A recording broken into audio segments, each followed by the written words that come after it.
राधे राधे दोस्तों, आज की कथा गुरुवार की कथा है। इस दिन व्रत करने और कथा सुनने से आपकी सारी मनोकामनाएं पूर्ति होती हैं।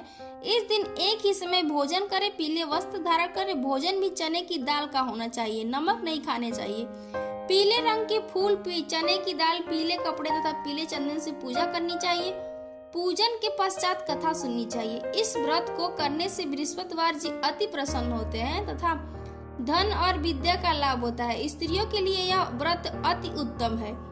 इस व्रत में केले का पूजन होता है। तो कथा इस प्रकार है। किसी गांव में एक साहूकार रहता था, जिसके घर में अन्न, वस्त्र और धन किसी की कोई कमी नहीं थी, परंतु उसकी स्त्री बहुत ही कृपण थी। किसी भिखारी को भिक्षा तक नहीं देती, सारे दिन घर के कामकाज में लगी रहती। एक समय एक साधु महात्मा बृहस्पतिवार के दिन उसके द्वार पर आए और भिक्षा की याचना की। स्त्री उस समय घर के आंगन को लीप रही थी। इस कारण साधु महाराज से कहने लगे कि महाराज, इस समय तो मैं घर लीप रही हूँ, आपको कुछ नहीं दे सकती, फिर किसी अवकाश समय आना।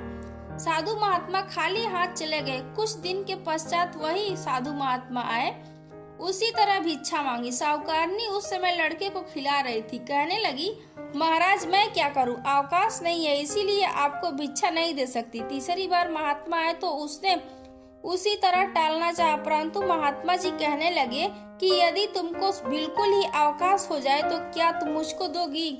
साहूकारनी कहने लगे कि हाँ महाराज, यदि ऐसा हो जाए तो आपकी बड़ी कृपा होगी। साधु महात्मा जी कहने लगे कि अच्छा, मैं एक उपाय बताता हूँ। तुम बृहस्पतिवार को दिन चढ़े उठो और सारे घर में झाड़ू लगाकर एक कोने में जमा करके रख दो। घर में चौका इत्यादि मत लगाओ। फिर स्नान आदि करके घर वालों से कह दो उस दिन सब हजामत अवश्य बनवाएं। रसोई बनाकर चूल्हे के पीछे रखा करो, सामने कभी न रखो। सायंकाल को अंधेरा होने के बाद दीपक जलाओ तथा बृहस्पतिवार को पीले वस्त्र मत धारण करो, न पीले रंग की चीजों का भोजन करो। यदि ऐसा करोगे तो तुमको घर का कोई काम नहीं करना पड़ेगा। साहूकारनी ने ऐसा ही किया।